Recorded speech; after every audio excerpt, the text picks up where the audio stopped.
صفحہ نمبر 39.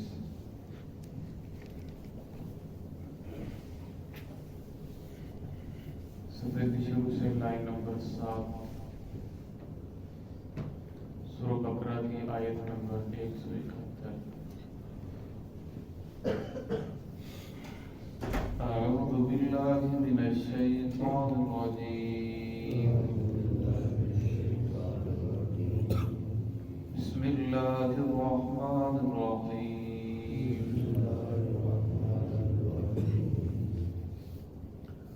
ومثل الذین كفروا كمثل الذي ينطق بما لا يسمع إلا دعاء ونداء صم بكم عمي فهم لا يعقلون. يا أيها الذين آمنوا كلوا من طيبات ما رزقناكم واشكروا لله إن كنتم إياه تعبدون. سمعنا. بسم الله الرحمن الرحيم. ومثل الذين كفروا كمثل الذي ينعق بما لا يسمع إلا دعاء ونداء صم بكم عمي فهم لا يعقلون. يا أيها الذين آمنوا كلوا من طيبات ما رزقناكم واشكروا لله إن كنتم إياه تعبدون. ومثل الذين كفروا مثال ان لوگوں کی جو کافر ہیں كمثل الذي ينعق بما لا يسمع اس شخص کی طرح ہے، اس شخص کی مثال کی طرح ہے جو زور زور سے پکارتا ہے بما لا يسمع ان کو جو اس کی سن نہیں سکتے الا دعاء و نداء سوائے پکار اور ندا کو. صم بکم عمی فهم لا يعقلون وہ بہرے ہیں، گونگے ہیں، عمی اندھے ہیں، فهم لا يعقلون اور اس کی بات کو سمجھ نہیں سکتے. یا ایھا الذین آمنوا اے وہ لوگوں جو ایمان لے کر آئے، کلوا من طیبات ما رزقناکم کھاؤ پاکیزہ چیزوں میں سے ما رزقناکم جو ہم نے تمہیں رزق دیا، واشکروا للہ شکر کرو اللہ رب العزت کا، ان کنتم ایاہ تعبدون اگر تم اسی کی عبادت کرتے ہو.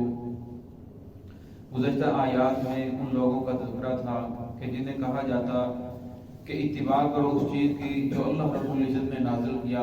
وہ آگے سے کہتے قالوا بل نتبع ما الفینا علیہ آباءنا بلکہ ہم تو اتباع کریں گے اس چیز کی جس پر ہم نے پایا اپنے باپ دادا کو.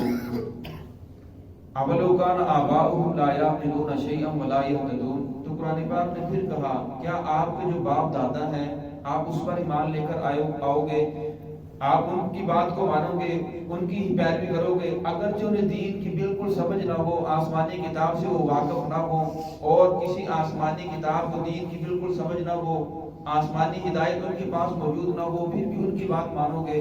تو فرمایا ایسے لوگ جو اپنے گمراہ باپ دادا کے دین کے اوپر ڈٹے ہوئے ہیں، ان کی مثال ایسے ہی ہے جیسے ایک آدمی نے کافی سارے جانور رکھے ہوئے ہوں، مختلف قسم کے جانور ہوں۔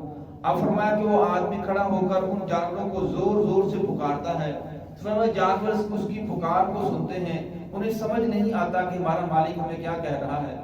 محمد رسول اللہ صلی اللہ علیہ وسلم انہیں تبلیغ کر رہے ہیں، انہیں دعوت دے رہے ہیں، فرمایا آپ تو اپنا فریضہ منصبی ادا کر رہے ہیں، لیکن یہ لوگ ایمان لانے کے لیے تیار نہیں۔ ان کو دعوت دینا ایسے ہی ہے جیسے جانوروں کو پکارنا، جانوروں کو سمجھانا۔ فرمایا جس طرح جانور سمجھ نہیں رکھتا، اس طرح یہ لوگ بھی سمجھنے کے لیے تیار نہیں ہیں۔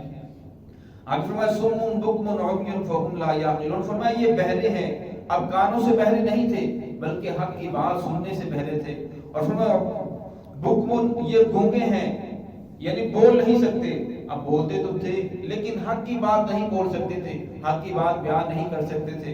عمی، فرمایا یہ آنکھوں سے اندھے ہیں، بظاہر تو آنکھیں ان کی ہیں لیکن حق کی بات دیکھنے کے لیے سمجھنے کے لیے یہ تیار نہیں ہے۔ فہم لا یعقلون، فرمایا یہ لوگ بالکل سمجھ نہیں رکھتے۔ محمد الرسول اللہ صلی اللہ علیہ وسلم انہیں جتنا بھی سمجھاتے رہے، حق کی طرف بلاتے رہے، لیکن جب ایک آدمی ضد کے اوپر آ جائے کہ میں نے ماننا ہی، فرمایا اسے پھر کون منا سکتا ہے۔ فرمایا وہ لوگ کہتے تھے کہ قرآن پاک کو نہ سنو، لا تسمعوا لہذا القرآن، اس قرآن پاک کو نہ سنو، وہم ینہون عنہ وینہون عنہ، وہ ایک دوسرے کو منع کرتے تھے کہ اس قرآن پاک کے قریب نہ جاؤ۔ اور جب قرآن پاک کی تلاوت کی جاتی، قرآن پاک پڑھا جاتا تو اپنے کانوں کے اندر انگلیاں ٹھوس لیتے کہ تاکہ اس محمد الرسول اللہ صلی اللہ علیہ وسلم کی بات ہمارے کانوں تک نہ پہنچ جائے، ہمارے کانوں تک پہنچنے کی وجہ سے ہم کہیں اسلام کے اندر داخل نہ ہو جائیں، اس کا جادو کہیں نعوذ باللہ ہمارے اوپر چل نہ جائے۔ فرمایا جو لوگ ایسا کرتے ہیں تو وہ ایسے ہی ہیں جیسے جانور ہیں۔ آگے اللہ رب العزت نے یہاں سے سورہ بقرہ کا نصف ہو جاتا ہے، یا ایھا الذین آمنوا، پھر آگے اللہ رب العزت نے ایمان والوں کو پکارا۔ اس سے پچھلی آیات کے اندر تھا یا ایھا الناس، اے لوگوں کھاؤ پاکیزہ رزق حلالا طیبا، حلال اور پاکیزہ چیزیں۔ یہاں اللہ رب العزت نے ایمان والوں کو تذکر فرمایا یا ایھا الذین آمنوا۔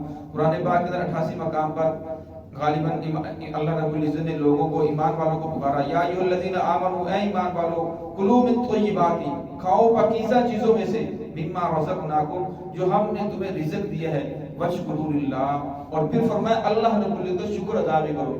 عموماً کی یہ نشانی ہے جب اللہ رب العزت کی ذات سے رزق ادا کرتے ہیں تو فرمایا پھر وہ اللہ رب العزت کا شکر ادا کرتا ہے۔ اگر تنگی آ جائے، مصیبت آ جائے، پریشانی آ جائے، پھر وہ صبر کرتا ہے۔ لیکن جو کافر ہے، جب اللہ رب العزت کی ذات مال و دولت عطا فرماتے ہیں تو فرمایا پھر وہ ناشکری کرتا ہے، تکبر کے اندر مبتلا ہو جاتا ہے۔ اور فرمایا جب اللہ رب العزت کی ذات رزق کو کم کرتے ہیں، اس کے اوپر آزمائش آتی ہے، کوئی مصیبت آ جاتی ہے، تو پھر فرمایا کہ وہ گلے شکوے کرنے لگتا ہے اللہ رب العزت کی ذات کو، طرح طرح کی اللہ رب العزت کے خلاف طرح طرح کی باتیں کرنی شروع کر دیتا ہے۔ تو فرمایا مسلمان اور کافر کے درمیان یہی فرق ہے۔ اور پھر فرمایا حلالا طیبا، رزق ہو حلال کھاؤ۔ حدیث پاک میں آتا ہے، ایک حدیث پاک میں آتا ہے، فرمایا کہ جو آدمی حلال رزق کماتا ہے وہ ایسے ہیں جیسے روزہ رکھنے کی بقدر، جب آدمی نفلی روزہ رکھنے کا جتنا آدمی کو ثواب ملتا ہے، اس طرح حلال رزق کما کر کھانے والے کو نفلی روزہ رکھنے کی بقدر ثواب ملتا ہے۔ تو فرمایا حلال رزق کمانا یہ بھی عبادت ہے، جو آدمی حلال رزق کما کر کھاتا ہے وہ عبادت کر رہا ہے۔ اور فرمایا جو آدمی حرام کماتا ہے، فرمایا جو خون کا حصہ حرام سے بنا جائے، فرمایا وہ جہنم کے لائق ہے، وہ جہنم کے اندر ضرور جائے گا۔ فرمایا جب آدمی کے پیٹ کے اندر ایک لقمہ بھی حرام کا چلا جائے تو 40 دن تک اس کی دعائیں قبول نہیں ہوتی۔ فرمایا واشکروا للہ، اور فرمایا پھر اللہ رب کا شکر ادا کرو۔ جب آدمی اللہ رب کا شکر ادا کرتا ہے، لئن شکرتم لازیدنکم ولئن کفرتم ان عذابی لشدید، فرمایا پھر اللہ رب اس کی نعمتوں کو بڑھاتے ہیں۔ اللہ فرماتے ہیں جو میری نعمتوں کا شکر ادا کرتا ہے میں اس کی نعمتوں کو بڑھاتا ہوں، لیکن جو ناشکری کرتا ہے پھر اللہ رب اس کی پکڑ بڑی سخت ہے۔ تو شکر کرنے کے مختلف طریقے ہیں۔ ایک شرک یہ کہ انسان کو کوئی چیز کھاتا ہے اس کے بعد الحمدللہ، یہ بھی شکر کا ایک طریقہ ہے، لیکن جسم میں نعمتیں سارا جسم استعمال کرے اور شکر ادا کرنے کے لیے صرف زبان، تو علماء کرام نے لکھا ہے شکر ادا کرنے کا بہترین طریقہ یہ ہے کہ انسان 5 وقت کی نماز جماعت کے ساتھ پابندی کے ساتھ پڑھے۔ جب 5 وقت کی نماز پڑھے گا تو جسم کا ہر عضو اللہ رب العزت کے سامنے جھک رہا ہوگا، اللہ رب العزت کی نعمتوں کا شکر ادا کر رہا ہوگا۔ وَإِن تَعُدُّوا نِعْمَتَ اللَّهِ لَا تُحْصُوهَا، فرمایا اگر تم اللہ رب العزت کی نعمتوں کا شکر ادا کرنا چاہو تو کر نہیں سکتے۔ اللہ رب کی کتنی زیادہ نعمتیں ہیں. اللہ رب نے ہم سب کو 18,000 مخلوقات میں سے اشرف المخلوقات انسان بنایا. انسانوں پھر اللہ رب نے مسلمان بنایا. مسلمانوں میں محمد رسول اللہ صلی اللہ علیہ وسلم کی امت کے اندر پیدا فرمایا. یہ کتنا بڑا اعزاز ہے. پھر آپ صلی اللہ علیہ وسلم کو اللہ نے قرآن پاک عطا فرمایا جس کے ذریعے سے یہ قرآن پاک ہم تک پہنچا. ہمیں بیت اللہ عطا فرمایا اور ہمیں آخری امتی بنایا, آخری امت بنایا. اب آپ کے بعد کوئی امت نہیں ہے. اور فرمایا جب آخری امت ہو پھر جتنا تمہارا مقام ہے, تمہارے اوپر بوجھ بھی اتنا زیادہ ہے. اور میں اپنی بھی فکر کرنی ہے اور قیامت تک آنے والے انسانوں کی فکر کرنی ہے. قیامت تک کوئی نبی تو نہیں آئے گا لیکن امت تو قیامت تک آئے گی. تو میں اپنی بھی فکر کرنی ہے اور آنے والی امت کی بھی فکر کرنی ہے. ان کنتم ایاہ تعبدون, فرمایا تم پھر اسی کی عبادت کرو جس مالک نے تمہیں پیدا فرمایا ہے. حدیث پاک اندر آتا ہے, حدیث قدسی, حدیث قدسی کو ہوتی ہے جب کہا جائے کہ اللہ رب فرماتے ہیں, تو حدیث قدسی کہا جاتا ہے.